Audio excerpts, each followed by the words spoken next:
इसके ना सिर्फ ज्योतिषीय रीजंस नहीं है, ज्योतिषीय रीजंस अपने खुद के अलग हैं, हम मानते हैं उस चीज को, लेकिन ये चीज बहुत प्रैक्टिकल है। हाँ। आप देख रहे हैं कि कितने मास लेवल पे वाटर का मिसयूज हो रहा है, कितने मास लेवल पे जो हमारी प्रकृति का मिसयूज हो रहा है, डिफॉरेस्टेशन हो रहा है। Absolutely. इस वजह से भी ये कारण है।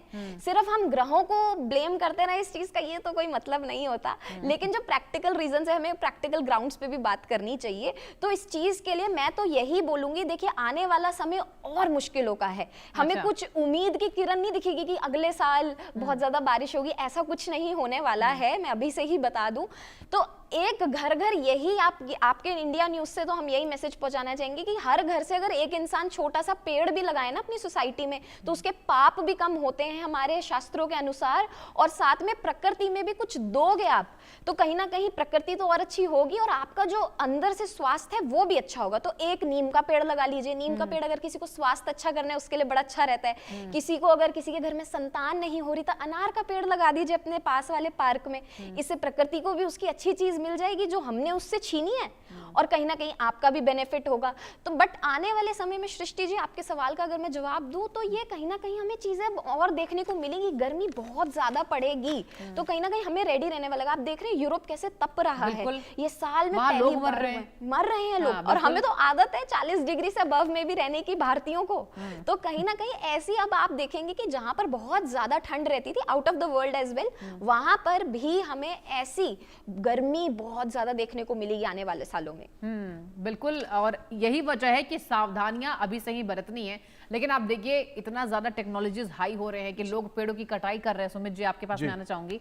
पेड़ों की कटाई धड़ल्ले से चल रही है और सबसे ज्यादा अभी आप देखिए भारत में चल रही है। यही वजह है कि जो आम जनता है उनके विरोध से कोई फर्क ही नहीं पड़ा सरकार को, प्रशासन को। धड़ल्ले से पेड़ों की कटाई कर रहे हैं और यही वजह है क्या कि हमें नेचर जो है वो साइन दे रही है।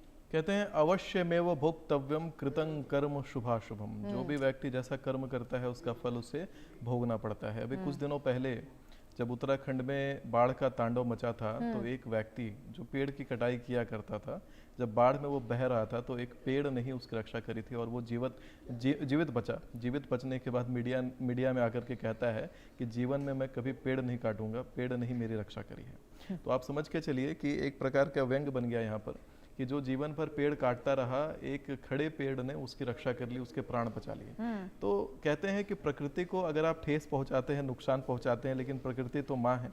और अगर माँ के भाव से अगर आप देखेंगे प्रकृति को, तो आप कभी भी प्रकृति को नुकसान नहीं पहुंचा पाएंगे, क्योंकि इसका पाप बहुत ही ज़्यादा हो जाता है। अपने आर्थिक स्वार्थ के लिए थोड़ा बहुत, एक कहते हैं कि अगर आप घर निर्माण कर रहे हैं या कुछ बना रहे हैं अपने लिए विशिष्टता, तो उसमें प्रकृति को थोड़ी बहुत अगर क्षति होती है तो उसको आप कंपनसेट करने के लिए कहीं और भी वृक्षारोपण आदि करवा देते हैं। लेकिन ऐसे पेड़ काटना फला फूला, जिसमें कई सारे चिड़ियों के घोंसले हैं, चिड़ियों को वहाँ बेघर करना, ये अच्छी बात नहीं होती है। और कहीं ना कहीं प्रकृति अपना बदला लेती है, प्रकृति आपको सबक सिखाती है। जब प्रकृति का प्रचंड तेज उत्पन्न होता है, प्रचंड वेग उत्पन्न होता है, तो उसके सामने कोई और टिक नहीं पाता और प्रकृति के सामने हर कोई घुटने टेकता है। कितने बड़े से बड़े कंस्ट्रक्शन कर रखे थे लोगों ने वेनेजुएला के अंदर, एक बार धरती डोली और सब कंस्ट्रक्शन वहाँ मिट्टी का टीला बन गया, मिट्टी का ढेर बन गया। तो इस प्रकार की स्थितियाँ प्रकृति बार बार उत्पन्न कर देती है।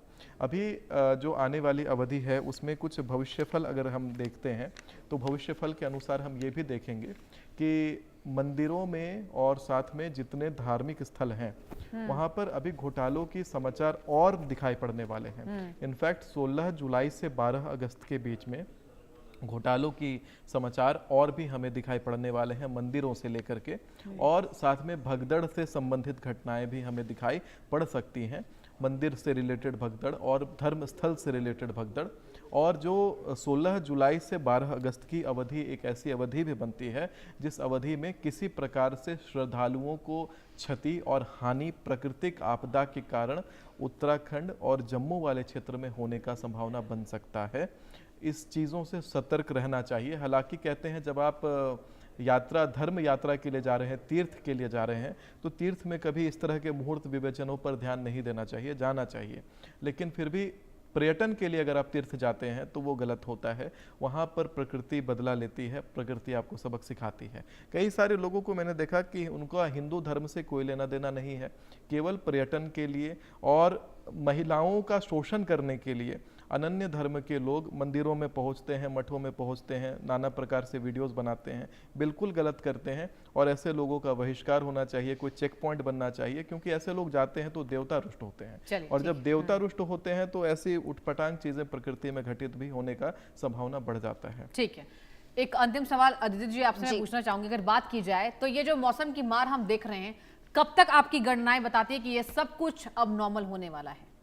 देखिए सृष्टि जी, ये तो आपने ऐसा सवाल पूछ लिया कि इसका आंसर ही हमारे पास ये है कि अभी नहीं।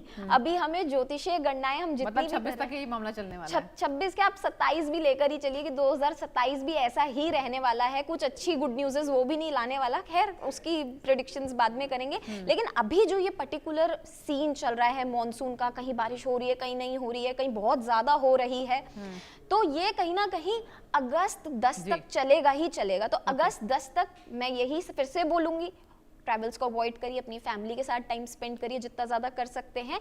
10 अगस्त के बाद अगर आपको कुछ प्लान आउट करना हो तो आप कर सकते हैं, लेकिन उससे पहले तक हमें कहीं ना कहीं ये वाटर रिलेटेड चीजें बहुत ज्यादा सुनने को मिलेंगी कि कहीं आज बाढ़ आ गई, कहीं बादल फट गया, कहीं लैंडस्लाइड हो गया, तो उसमें भी लोगों के मारे जाने के बड़े संभावना है। ठीक है। तो आप प्लीज इस चीज का ध्यान रखिए। बिल्कुल, और आप दोनों का बहुत बहुत शुक्रिया, आदित्य जी आपका, सुमित जी आपका, अपनी ज्योतिष गणनाएं को दर्शकों तक साझा करने के लिए और ये महत्वपूर्ण जानकारी